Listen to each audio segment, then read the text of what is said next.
"Y'all should just come and live with me," my dad said one day. So we did. We moved in with him, into the pawn shop. This is no tale of fiction. The pawn shop was my dad's baby.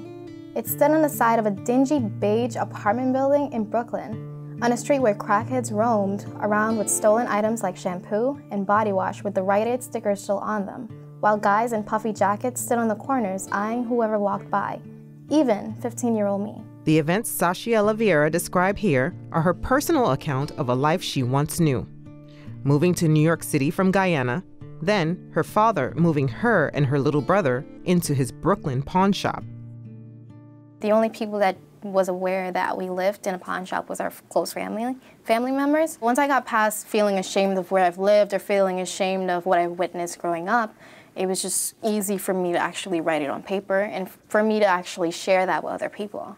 It's the same sense of release that many students here at John Jay have experienced through Life Out Loud, a literary podcast series that allows students to tell true stories about themselves, their families, or people they've encountered. Less than 5% of Dominicans self-identified as Black in a recent census. My mother is one such Dominican.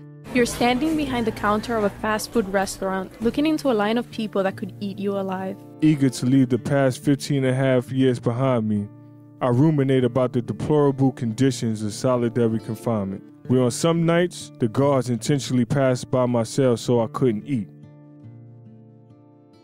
Hi there, and welcome back to Life Out Loud. My name is Riley Linares, and I am the co-digital sound director and the digital studio manager with Life Out Loud.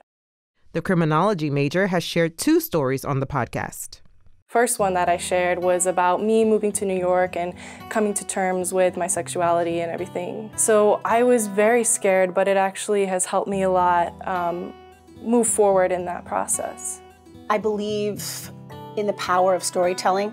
I believe that, if you just look historically, it's clear that the people who get to tell stories, the people who have the power and the agency to position themselves within their own narratives, historically have more power than those people who don't.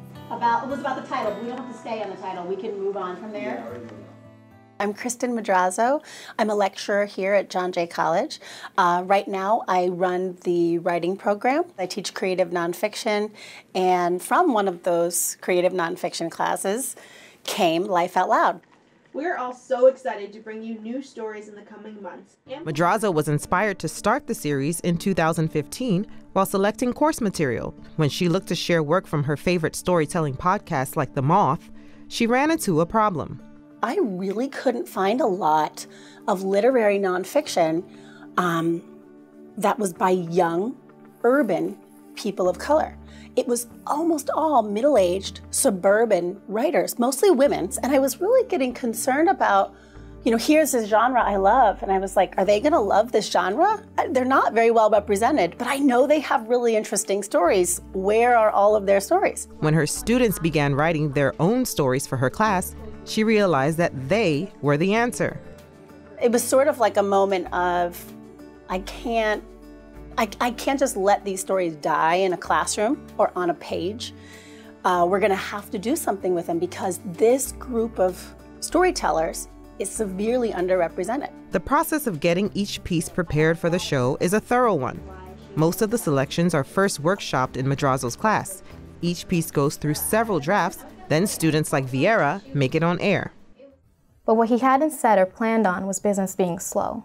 We also never planned on him squandering money on horse races either. Students also host each episode and interview featured authors about their stories. The connotation is kind of like, these conditions were kind of difficult, but it was never from a negative place necessarily. Right. There couldn't be a negative place because I was appreciative that I still had a roof over my head. Mm-hmm. It was never, oh my God, I need to get out of here, but it's like, where would I have gone? Right. So this is home right now. Exactly. The stories that go missing are not usually the stories of the most powerful people. In fact, the stories that go missing belong to people with little or no power. Very often young people, very often people of color, very often minority populations. I really believe that story work is at the core of social justice work. Here at John Jay, students have taken back their power by living life out loud. ensuring that my brother and I ate first to our heart's desire, then eating whatever scraps and smaller pieces of chicken was left. He'd always say he was full, even if he wasn't. Wow, that's such an interesting piece. Abby Ashola for Urban U.